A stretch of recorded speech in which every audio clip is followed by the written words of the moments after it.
ଆଜ୍ଞା ଆପଣ ପରିଚୟ ଦେବେ। ମୁଁ ଅରୁଣ କୁମାର ପ୍ରଧାନ ମଣ୍ଡାପଡ଼ା ଖ୍ରୀଷ୍ଟିଆନ ମଣ୍ଡଳୀର ଉପସଭାପତି ଅଛି। ଗତକାଲି ହଁ, ସେଇଟା ତ ଫେସବୁକ୍ରେ ଘୁରି ବୁଲୁଛି ଆଉ ଆମେ ମଧ୍ୟ ଦେଖିଲୁ।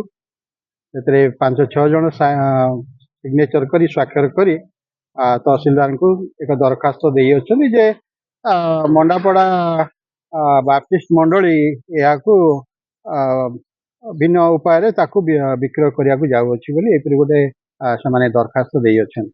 ଏହାର ପ୍ରକୃତ ସତ୍ୟ ହେଉଛି ସେଇ ଦରଖାସ୍ତକାରୀ ମାନେ ଯେଉଁମାନେ ସେଥିରେ ସ୍ୱାକ୍ଷର କରିଛନ୍ତି ସେଇମାନେ ହିଁ ଆମମାନଙ୍କୁ ପ୍ରସ୍ତାବ ଦେଇଥିଲେ ଯେ ଆମମାନଙ୍କର ଗୋଟିଏ ଜମି ଅଛି, ସେଟାକୁ ବିକିକି ଆଉ ଗୋଟେ ଗ୍ରାମ ଭିତରେ ଗୋଟେ ଜମି ବିକ୍ରି ହେବାକୁ ଯାଉଅଛି, ସେ ଜମିଟା କିଣିବା ପାଇଁ।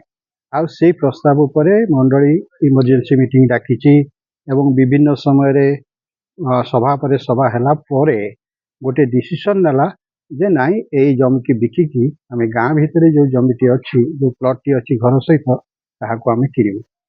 ମଣ୍ଡଳୀର ମିଟିଂ କେବେ ହେଇଥିଲା? ଏଇଟା ଆମଙ୍କର ଗତ ବର୍ଷ ଯଦି ହେଇଛି ମେ ମାସରେ ଏ ଡିସିସନ୍ ହେଲା, ଯେଉଁଥିରେ କି ଆମେ ନୋଟିସ୍ ଦେଇଥିଲୁ।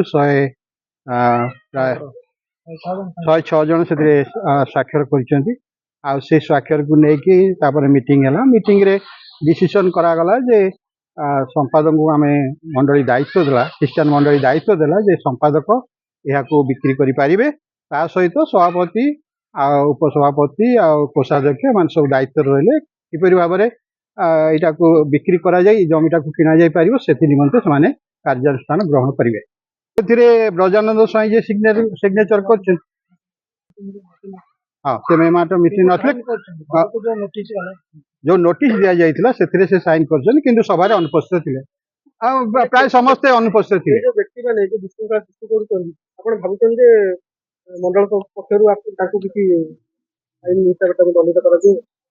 ଏହା ତ ନିଶ୍ଚିତ, ଯେହେତୁ ଗୋଟେ ମଣ୍ଡଳୀ ବିପକ୍ଷରେ ସେମାନେ ଯାଇଛନ୍ତି, ମଣ୍ଡଳୀ ପରବର୍ତ୍ତୀ ସମୟରେ ଏ ବିଷୟରେ ଚିନ୍ତା କରିବ। କିନ୍ତୁ ମଣ୍ଡଳୀ ଏଥି ନିମନ୍ତେ କାର୍ଯ୍ୟାନୁଷ୍ଠାନ ଗ୍ରହଣ କରିବା ପୂର୍ବରୁ ଅନେକ ଥର ଏ ବିଷୟରେ ସଭା କରିଛି, ଡାକିଛି, ସଭା ହୋଇଛି, ତାପରେ ଡିସିସନ୍ ହେଇଛି ଏବଂ ଯେଉଁ ନିୟମ କରାଗଲା ସେଇ ଅନୁସାରେ ମଣ୍ଡଳୀର କର୍ମକର୍ତ୍ତା ମାନେ ସେମାନେ ଆଗକୁ ବଢିଛନ୍ତି ଏବଂ ସେଇ ଅନୁସାରେ ଗୋଟିଏ ଆଗ୍ରିମେଣ୍ଟ କରିକି ବର୍ତ୍ତମାନ ସେ ଜମିକୁ ଡିସ୍ପୋଜ କରିକି ଏ ଜମିକି କିଣିବା ପାଇଁ ସେମାନେ ଆଗେଇଛନ୍ତି। ଯେହେତୁ ଆପଣ ଲିଗାଲ ୱେରେ ଅଛନ୍ତି, ଆପଣ ଆଶା କରିବେ କି ତହସିଲଦାର, ସବ୍ ରେଜିଷ୍ଟ୍ରାର ଏବଂ ଯିଏ ଅଛନ୍ତି ଉପରିସ୍ଥ ଅଧିକାରୀ ଆପଣଙ୍କର କଥାକୁ ଗ୍ରହଣ କରି ଆପଣଙ୍କୁ ଉପଯୁକ୍ତ ନ୍ୟାୟ ପ୍ରଦାନ କରିବେ?